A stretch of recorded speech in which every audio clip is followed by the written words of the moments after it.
Friends, are we all not born the same? Vasudhaiva Kutumbakam should have been the natural corollary binding us all.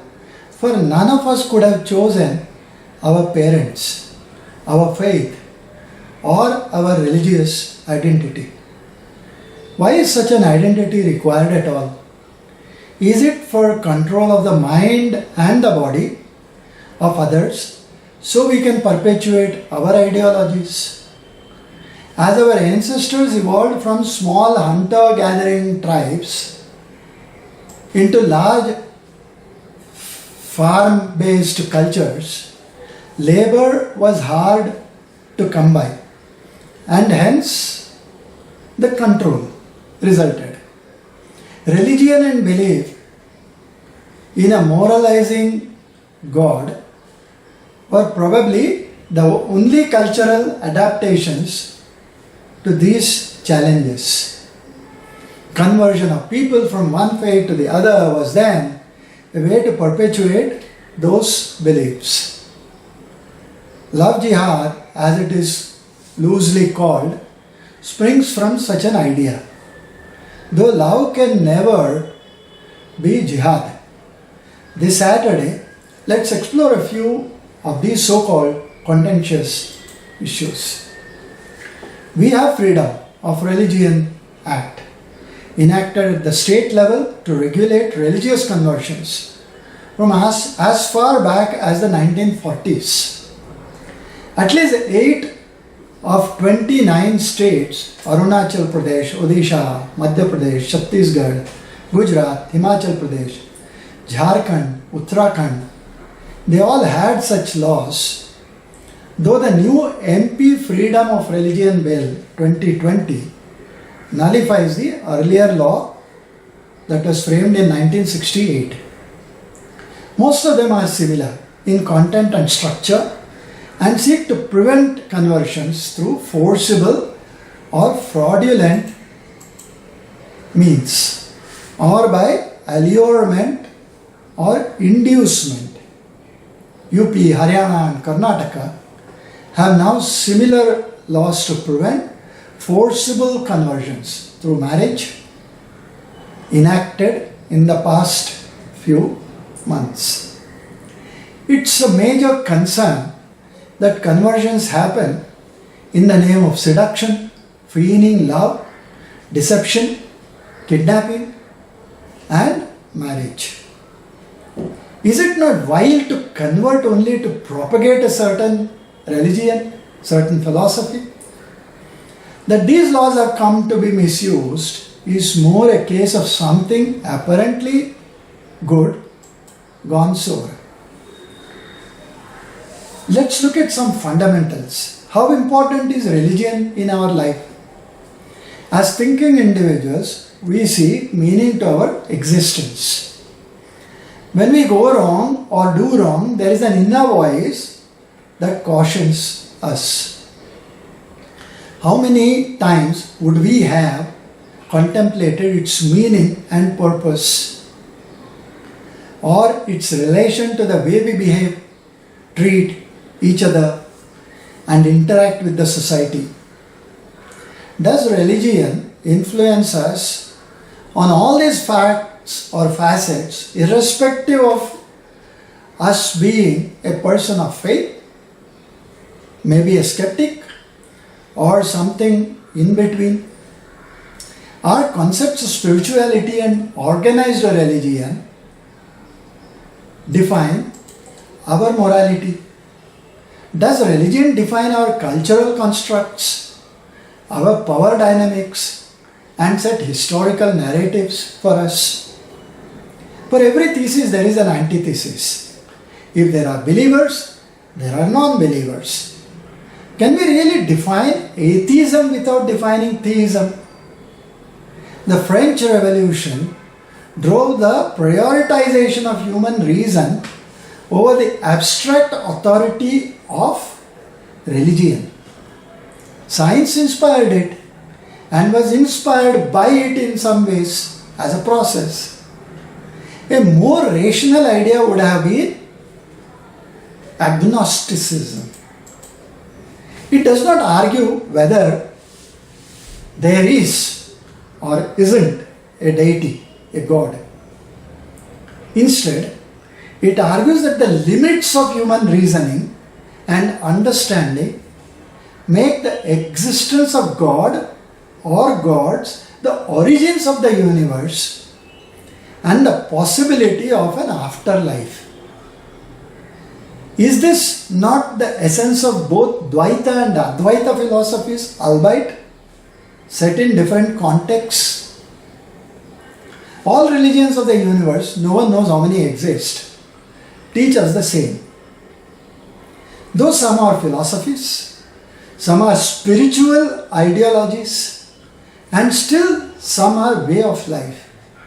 Whatever be the semantics, they define a set of principles for simple living, respect for others' freedom, and universal love.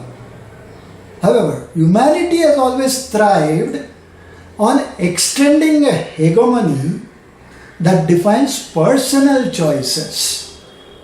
Should we be showing spiritual and religious one-upmanship all the time?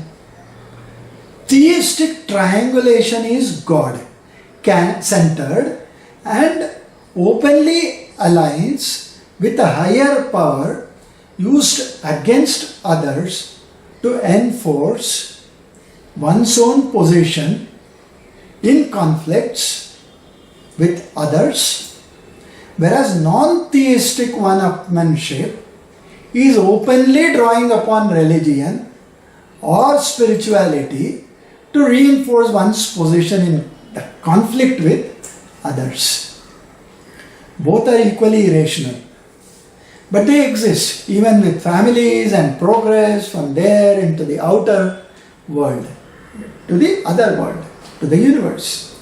Should we not invest in spiritual intimacy that appears to help relationships rather than be bogged down in religion and such other things? Love is sublime and pure.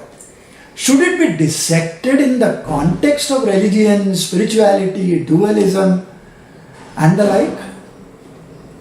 When two adults choose to marry and live together, should they have to explain their conduct to the conscious keepers of their religion?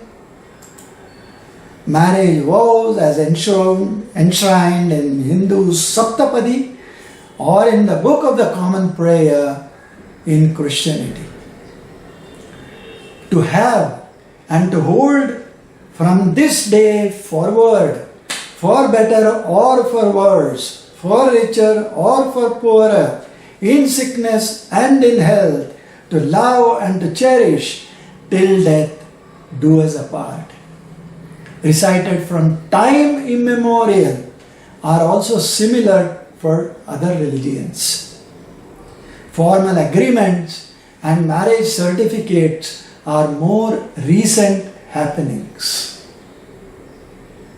Interfaith marriages are most often contracted as civil marriages, since the doctrines of their religions prohibit them to or allow in limited circumstances.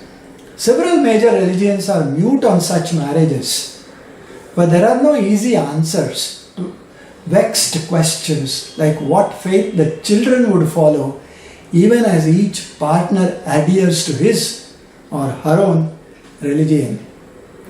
Our spiritual texts like Vedas and Gita do not speak of caste and interfaith marriages, but a deep-rooted caste system does, seeking to prevent intercaste marriages, intergotra marriages, and by credence interfaith marriages. The rural India is still captive to these ideas, though some changes are seen in the cities. Are we not witness to most horrific honor killings? Be that as it may, Sunni Islam believes the offspring shall be a Muslim in interfaith marriages and does not allow Muslim men from intermarrying unless the woman converts to Islam. Even when Muslim women intermarry, the men must convert. Having converted, the marriage no longer remains interfaith. A lot of thought for analysis. When religions have such disparate postulations, there is no meeting ground. Various religious faiths have never agreed on anything except that an interfaith marriage is a bad idea. Marriages must unite minds and people. If that were not to be, what purpose does an interfaith marriage serve? Or what purpose do the laws serve that are around these systems? Statistics show 61% of interfaith marriages in the world end in divorce. And the kids in an interfaith marriage are twice as likely to be brought up in the mother's faith rather than the father's faith. And that most would prefer cohabitating to being tied up in an interfaith marriage. Does this ring a bell? For some religions, all religions must introspect, especially marriages in an interfaith context. Friends, as mature human beings, should we ban love because of religion? Jihad in any context certainly cannot be a way of life. All religions must introspect. With that, let me end this Saturday's episode with a promise to be back the next Saturday. Until then, Namaskar, Dhanyavad, and thank you.